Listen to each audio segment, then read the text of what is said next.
people made note of the fact that Terry McLaurin did not return to the game after his touchdown/non-touchdown, which really was a touchdown.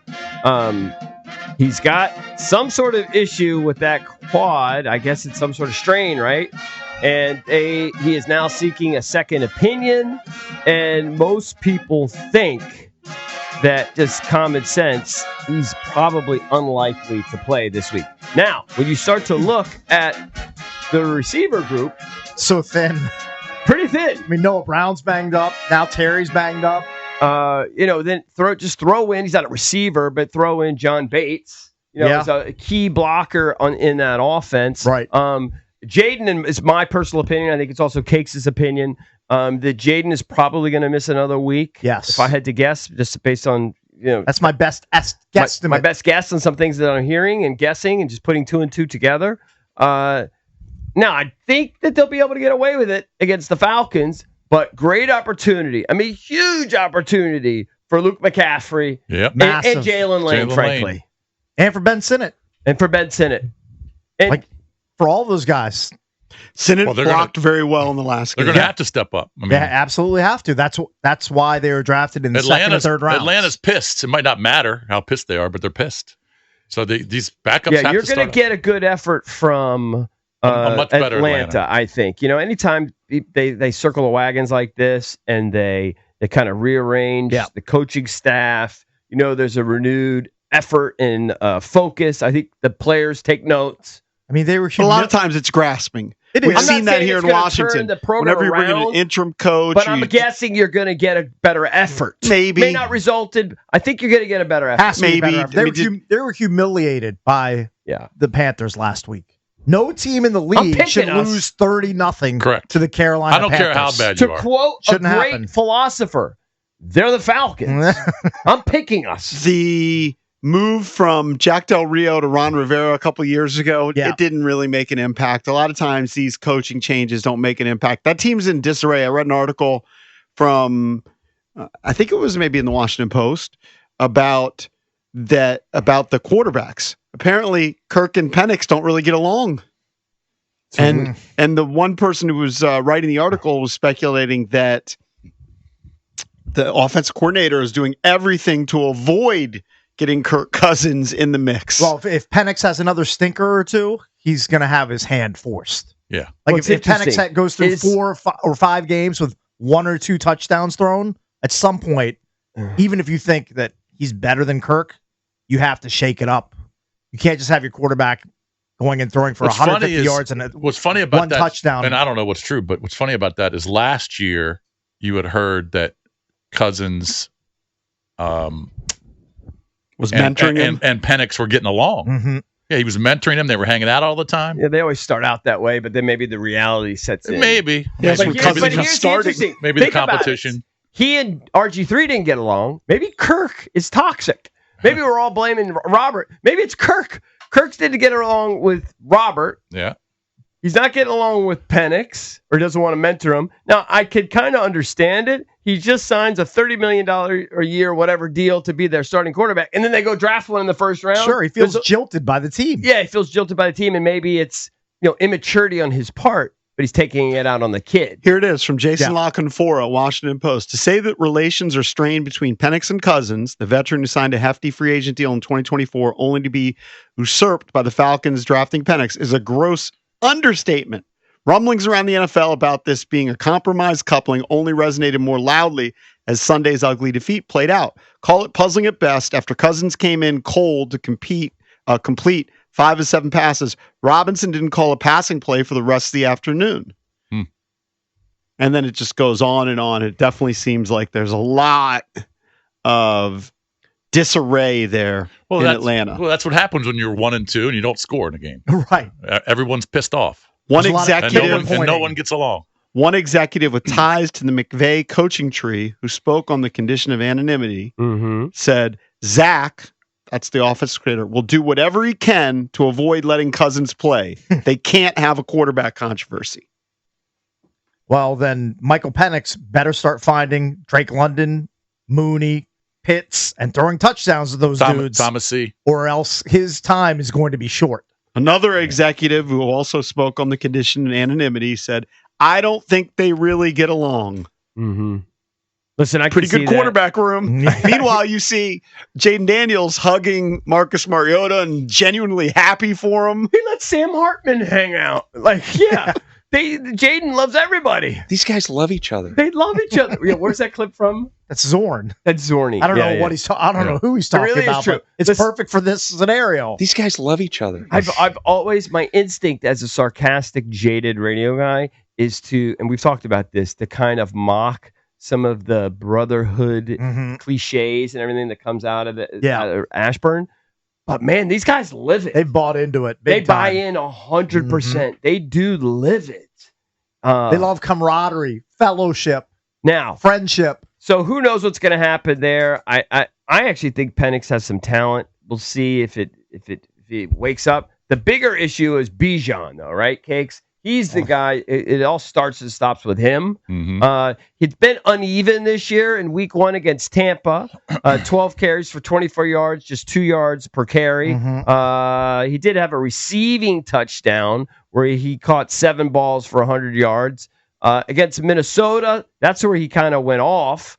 He had 143 yards, although no touchdowns, Cakes. So I might have let 6.5 yards per carry there. 5.5 yards per carry in the losing effort against Carolina. I mean, he has to be super involved for them to have any shot at winning this game. He's got to touch the ball minimum 20 times. At least. I think you can't look at the Carolina game and think that's who they are. Right. I think you have to look at it and go, wow, they barely lost to Tampa, and they beat, a Minnesota team that won, a bunch of games last year.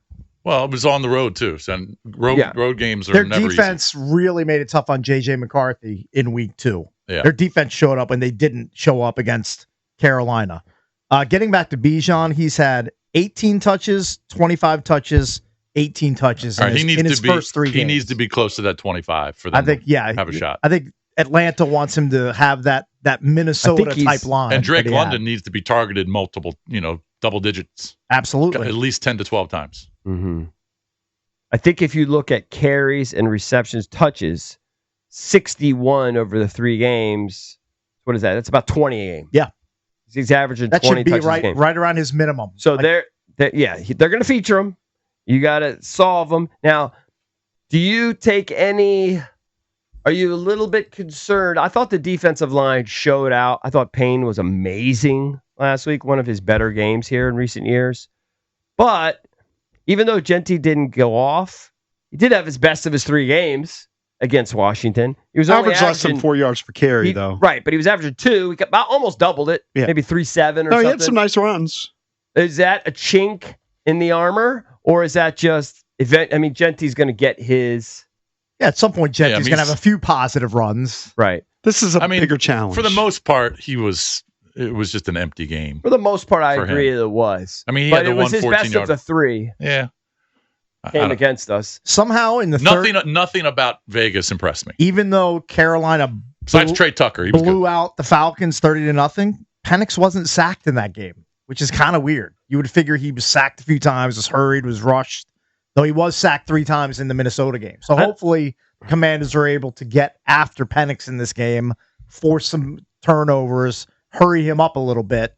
I don't know if they're going to get 5 sacks like they did against Geno, but 2 or 3 against Penix would go a long way.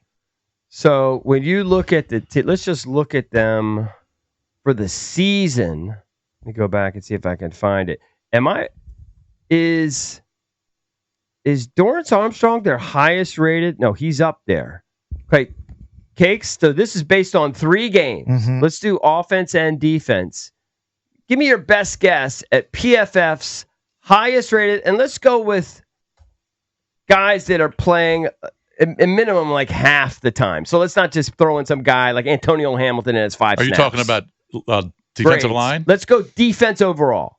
Give me your top 3 or 4 defensive players that play a decent role. I got to think Wagner's up there. Well, Wagner's 1. I think Armstrong's up there too because his pressure rate and his sacks, I would guess he'd be highly ranked. If you include Eddie Goldman, who's played 70 snaps in 3 games, so 25 snaps or so per game, ish, less. He's second, actually. Dorrance Armstrong's third. Mm-hmm. What about Payne? Payne is basically behind John Baptiste, who's only had 42 snaps.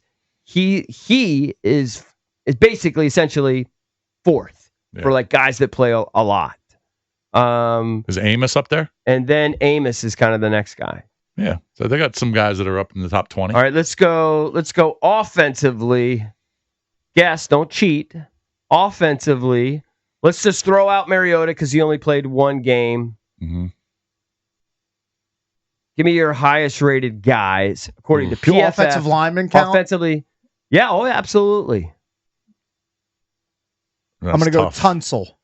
Tunsil, in terms of the most snaps, etc., he's the highest rated guy with the most snaps. He's technically fifth, but you got guys that have had marginal playing time like Chris Paul, Bill, and Luke ahead of him. Luke McCaffrey, for the haters, for the people that are down on Luke McCaffrey, according to PFF, he's their fourth highest rated offensive player when given the opportunity. Now, But again, very small sample size. Very small sample size, and they don't know exactly what people are supposed to do, but he's grading out well. Well, the opportunity is going to smack him in the face this weekend in Atlanta. Potentially. Because most likely Terry not going to go. Noah Brown banged up. Is Debo on that list? You know what's funny? Debo is not getting the love from PFF that I feel commensurate with the impact, right? I think Maybe Debo has had a pretty good impact. I mean, he had his numbers in week 1 were really good because he had 7 catches for 77 yards. He also It's had the drops. It's the rushing touchdown. The drops. But this past week he had the long kickoff return, put it but this his way, overall numbers weren't great. His grade is fine. It's 63.8. Like, that sounds like a decent grade, but it's like middle of the pack offensive. It's literally in the middle of the offensive players. Remember, in week 1, he had 2 drops. Yeah. And he had a drop in week 3, and that's going to knock down your PFF he had 2 grade drops, a lot. but one of those passes was hard to catch. I get it, but I'm just saying that drops are really going to hurt your grade as a wide receiver. Put it this way. Ben Sinnott's rated higher. Chris Moore is rated higher. Well, that's why that's kind of a joke. Because Debo, I mean, you got to take it. You've got to put it into context. I mean, who do you want on the field more, Debo or Sinnott? I'm with you. How about Chris Moore? Chris Moore's barely he's 52 snaps, but Chris Moore's rated higher. As we're talking NFL, I should remind you can't count on much, but you can always count on Sundays with the NFL on CBS and Paramount Plus. Stream your local NFL games live every Sunday, all season long, starting at just $30 for your first year. That's like $250 a month. Visit ParamountPlus.com/NFL to get started today. Speaking of today is the first day that they'll practice. So later today, you will get news on whether Terry's out there, whether Jaden's out there. I'm going to guess you've got a better chance of being out there than both Terry. Both those guys may be working on the side. Ben's got a better chance of being funny than Jaden being out there. Yes. Yeah. EB's found his new target. That's right. He's a good new guy. He's a good. But you could see him bristle though. Like he's gonna. I can feel him seething a little bit. Yeah, he's gonna have to build up his Jones. His Jones tolerance is low. Right. We're gonna have to build him up. You're gonna break him in. Yeah. We're no Doc Walker. He loves working with Doc. Oh, do you? Doc's probably super nice, right? He doesn't break your balls. Does Respects his opinion. Yeah. Doesn't call you're probably him practically funny. a co-host with Yeah, Doc, he is. right? Yeah. Doc's just a nicer human than we are. Well, that's a lock. Yeah. I mean, nobody's going to argue that. 800-636-1067 is the number if you want to chime in. Do you think the game's less winnable if Terry McLaurin doesn't suit up? We'll tackle that next here in the Junkies.